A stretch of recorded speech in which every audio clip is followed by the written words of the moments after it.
नमस्कार दोस्तों, जैसे कि हमने पिछले वीडियो में बात की थी कि अब हम एमपीजीके का एक यहाँ पर रिवीजन सीरीज लेकर आएंगे जिसमें लगभग 25 से 30 दिनों में हम एमपीजीके को कंप्लीट करेंगे।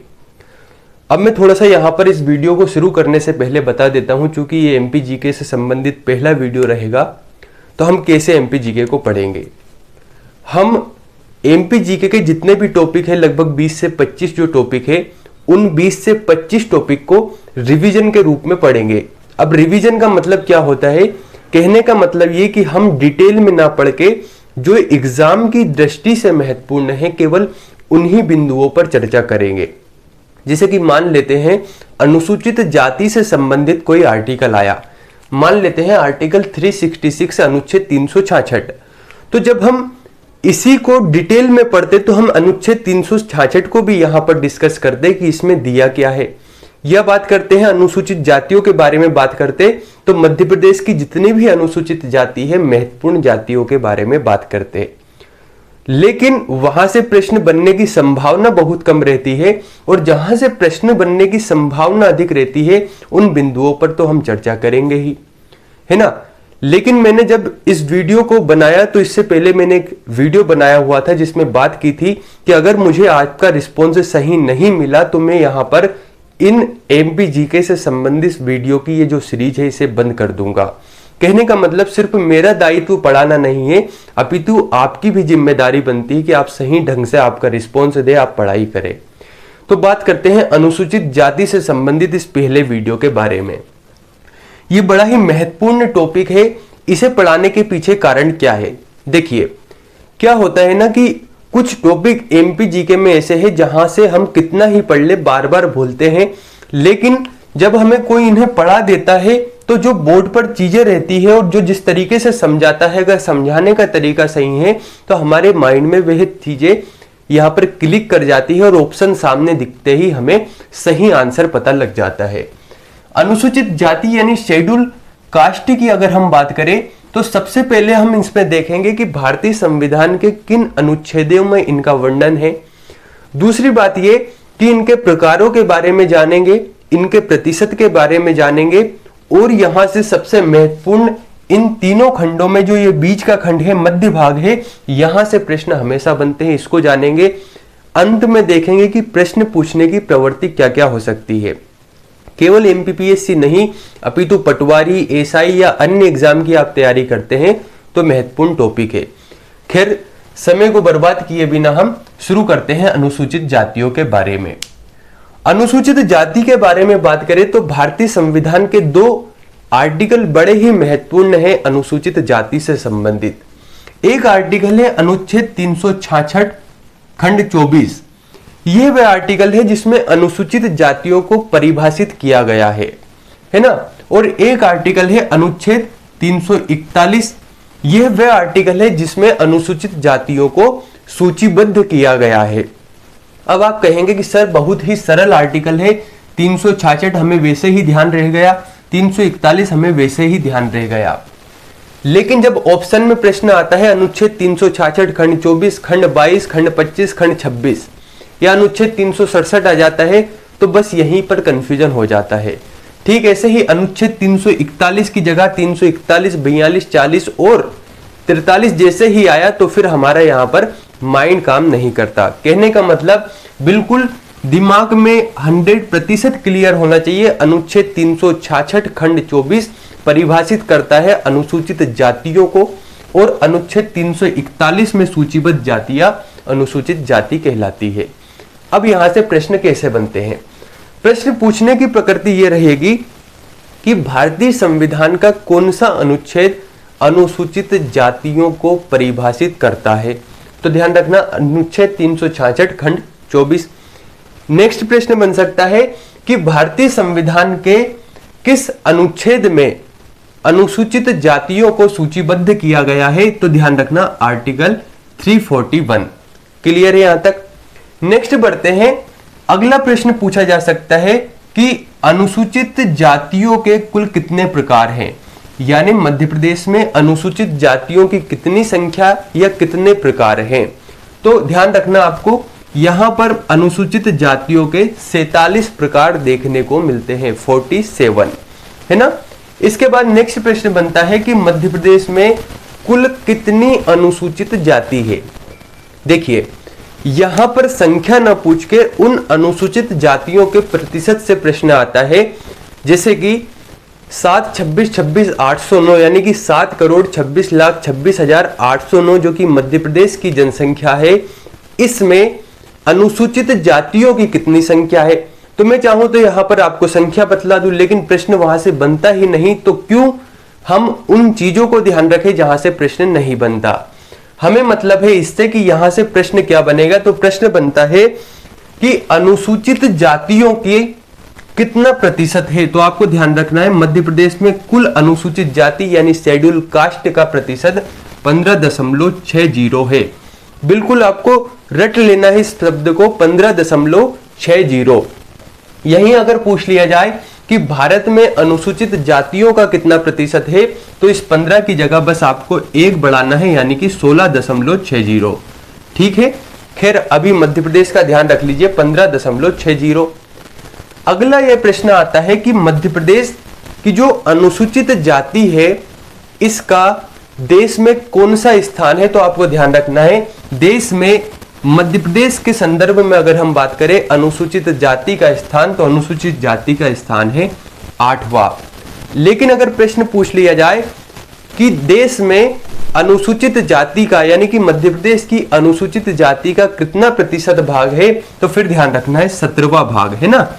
यानी कुल अनुसूचित जातियों का प्रतिशत 15.60 है, भारत में इसका 8वां भाग है, और अगर हम प्रतिशत के संदर्भ में बात करें तो 17वां भाग है। अगला प्रश्न आता है कि अनुसूचित जातियों में साक्षरता दर कितनी है। तो ध्यान रखना साक्षरता दर है 66.2%, यानी 66.2% अनुसूचित जातियों में साक्षरता दर है। इसके साथ ही प्रश्न बनता है कि सबसे ज्यादा साक्षर जिला कौन सा है, यानी अनुसूचित जातियों में सर्वाधिक या सबसे अधिक साक्षर जिला। तो आपको ध्यान आना चाहिए बालाघाट। इससे एक और प्रश्न बनता है कि अनुसूचित जातियों में सर्वाधिक शिक्षित जाति कौन सी है। तो फिर ध्यान आना चाहिए पासी जाति। यहां तक क्लियर है। तो प्रश्न कितने बन सकते हैं कि सर्वाधिक साक्षर जिला कौन सा, बालाघाट, सर्वाधिक शिक्षित जाति पासी, साक्षरता दर 66.2%, देश में अनुसूचित जातियों का यानी कि मध्य प्रदेश की अनुसूचित जातियों का प्रतिशत के रूप में कौन सा भाग है, तो 17वां यहां पर स्थान है। नेक्स्ट आता है लिंगानुपात से कि मध्य प्रदेश की जातियों में लिंगानुपात, तो यहां पर है 920। लिंगानुपात का सीधा सा मतलब है 1000 पुरुषों के अनुपात में महिलाओं की संख्या कितनी है नहीं, है ना। यानी कि 1000 पुरुष है तो इसके संदर्भ में महिलाएं कितनी है। तो मध्य प्रदेश में लिंगानुपात है 920। अब ये फैक्ट ऐसे नहीं है कि मैंने वैसे ही लिख दिया, बहुत महत्वपूर्ण फैक्ट है, आपको ध्यान रखना है। इसके बाद यहां पर आते हैं, यह है इसका मध्य भाग और बड़ा ही महत्वपूर्ण है, यहां से सर्वाधिक प्रश्न पूछे जाते हैं। तो चूंकि अगर मैं इन्हें बताऊंगा तो आप ऐसे में भूल जाएंगे, हम इसका अंत में बात करेंगे, समझेंगे कि इसे याद कैसे करें। तो इधर की ओर आ जाते हैं। यहां पर अनुसूचित जातियों से संबंधित कुछ और प्रश्न बनते हैं, जैसे कि मध्य प्रदेश अनुसूचित जाति सलाहकार मंडल, इसका गठन भारतीय संविधान के किस अनुच्छेद के तहत हुआ। तो यहां पर इस मंडल में बहुत सारी चीजें दी गई है, जैसे कि इसके अध्यक्ष कौन बनते हैं, कितने सदस्य होते हैं, वहां से प्रश्न नहीं बनता। प्रश्न केवल यह बनता है कि मध्य प्रदेश अनुसूचित जाति सलाहकार मंडल का गठन भारतीय संविधान के किस अनुच्छेद के तहत किया गया।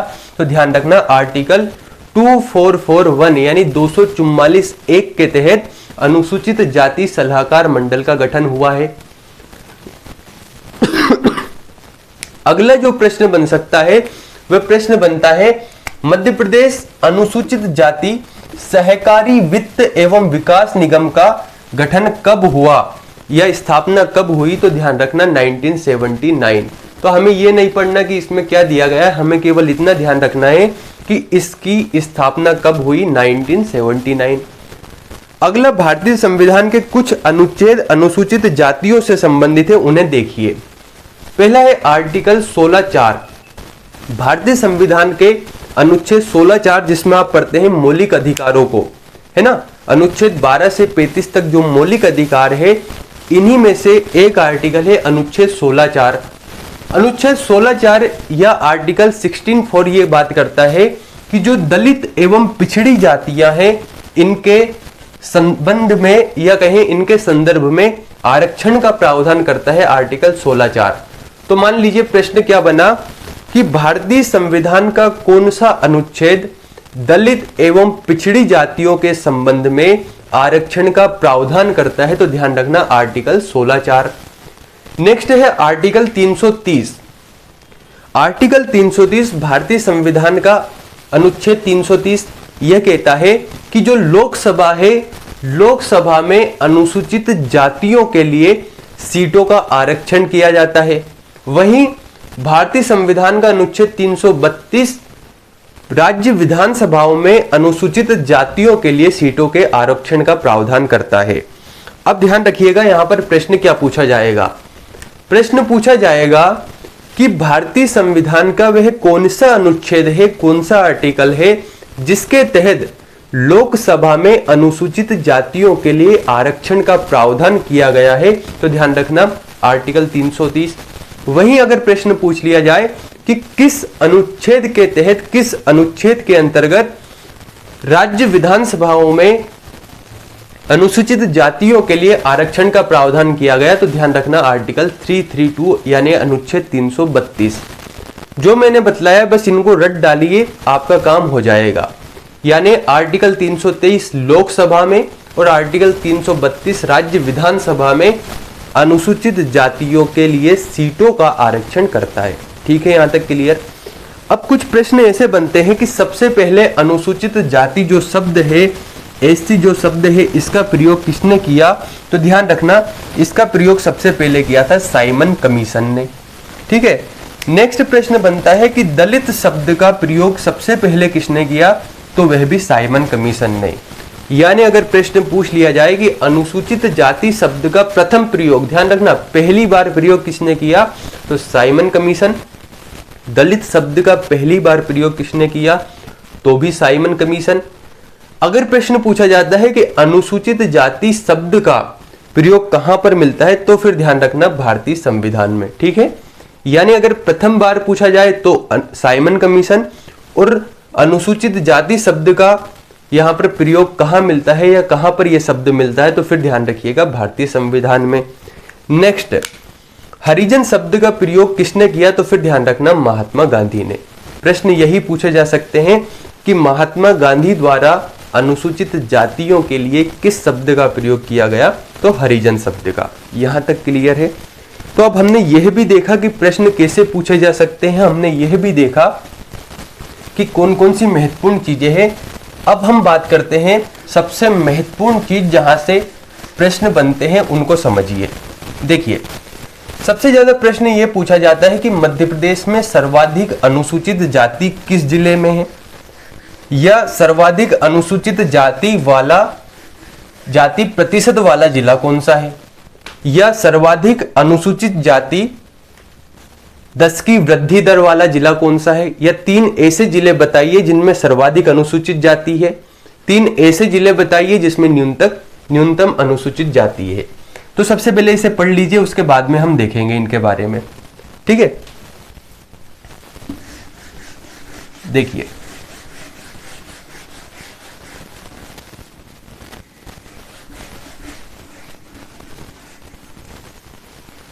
तो सबसे पहले क्या पूछा जाएगा कि मान लेते हैं सबसे पहला प्रश्न बनता है कि सर्वाधिक अनुसूचित जाति मध्य प्रदेश के किस जिले में है, तो आपको ध्यान रखना है इंदौर में। दूसरा प्रश्न बन सकता है कि सर्वाधिक अनुसूचित जाति प्रतिशत वाला जिला कौन सा है, तो ध्यान रखना उज्जैन है। तीसरा ध्यान रखना कि सर्वाधिक अनुसूचित जाति 10 की वृद्धि दर वाला जिला कौन सा है, तो फिर ध्यान रखना उमरिया है। लेकिन आप यहां पर एक चीज ये समझ पा रहे हैं कि यहां पर कंफ्यूजन कितना है कि यार इंदौर, उज्जैन, उमरिया, कितनी बार हम इसे भूल रहे हैं। यहां तक कि यह भी पूछ लिया जाता है कि न्यूनतम अनुसूचित जाति वाला जिला, तो झाबुआ। न्यूनतम अनुसूचित जाति प्रतिशत वाला जिला, तो झाबुआ। और न्यूनतम अनुसूचित जाति 10 की वृद्धि दर वाला जिला, तो अलीराजपुर। कहने का मतलब ये कि आपसे अभी 6 नाम ही याद नहीं हो रहे, बल्कि जबकि हमें सभी के 3-3 नामों को ध्यान रखना है। और जब हम अनुसूचित जनजातियों को पढ़ेंगे तो बहुत कंफ्यूजन होगा। अब क्या करें, तो आपको क्या करना है, एक मैप बना लीजिए। कुछ इस तरीके से आपने मैप बनाया है ना। मैप से क्या होता है कि हमें भले ही हम याद ना करें, लेकिन चीजें ऐसे ही हमारे माइंड में छप जाती है। देखिए, आपसे पूछा कि 3 सबसे बड़े जिलों का नाम बताइए जिसमें सर्वाधिक अनुसूचित जाति देखने को मिलती है। तो आपने याद किया था यार, इंदौर है, उज्जैन है, सागर है। तो आप ऐसे में तो भूल गए। तो आपको क्या करना है, यहां पर दर्शा देना है। पहले नंबर पर लिख दीजिए इंदौर, दूसरे पर लिख दीजिए उज्जैन,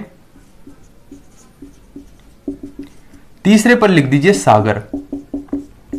जैसे ही आप ऐसे याद रखेंगे, आपके माइंड में क्लिक हो जाएगा कि इंदौर था, फिर इधर गए, फिर इधर गए, है ना। यानी माइंड में चीजें चलती रहेगी कि पहले इंदौर गए, फिर उज्जैन गए, फिर सागर गए। यानी 3 सर्वाधिक बड़े जिले कौन से हैं, पहला इंदौर, दूसरा उज्जैन, तीसरा सागर। ऐसे ही प्रश्न बन जाएगा कि न्यूनतम अनुसूचित जाति जनसंख्या वाले जिले कौन से हैं, तो पहला है झाबुआ, ये यहां पर हो गया झाबुआ।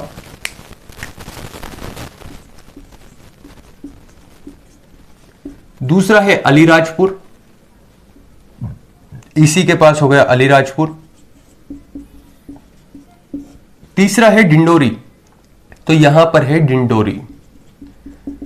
अब देखिए, पहले वाले को तो आप भले ही रट सकते थे, लेकिन जब इसे याद कर रहे हैं तो आपके पास यहां पर कंफ्यूजन हो रहा है। तो आपने क्या देखा यार, इधर झाबुआ है, उसी के पास अलीराजपुर है, और सीधा हम पूर्व में आ जाते हैं तो डिंडोरी है।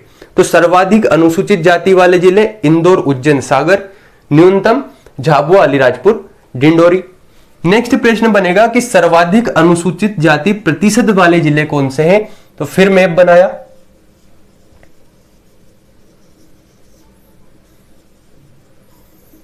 मैप बना लिया। अब देखिए, सर्वाधिक अनुसूचित जाति प्रतिशत वाले जिले, तो हमने देखा पहला है उज्जैन, ये दर्शा दिया उज्जैन।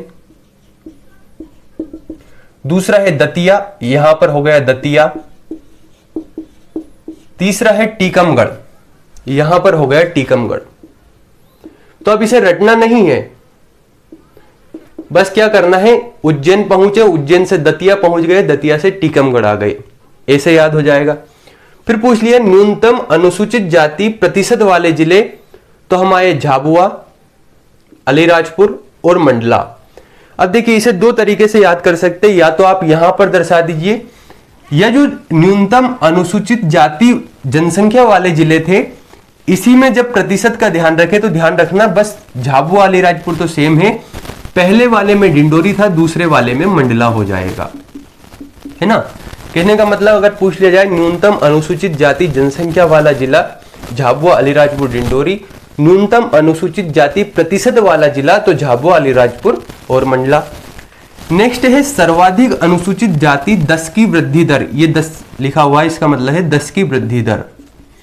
तो ध्यान रखना, उमरिया, अनूपपुर, इंदौर। तो उमरिया कहां पर है, यहां पर है उमरिया। अनूपपुर कहां पर है, यहीं पर है अनूपपुर। और इंदौर कहां पर है, यहां पर है इंदौर। तो चीजें क्लियर हो गई, कहां पर था उमरिया, यहां पर था उमरिया, वहीं पर अनूपपुर, इंदौर, यानी कि यहां से हम ऐसे आ गए। फिर पूछ लिया जाए न्यूनतम अनुसूचित जाति 10 की वृद्धि दर वाले जिले, तो अलीराजपुर, बैतूल, बालाघाट। तो क्या करना है आपको, अलीराजपुर कहां पर है, यहां पर है अलीराजपुर। इसके बाद बैतूल, तो बैतूल यहां पर है।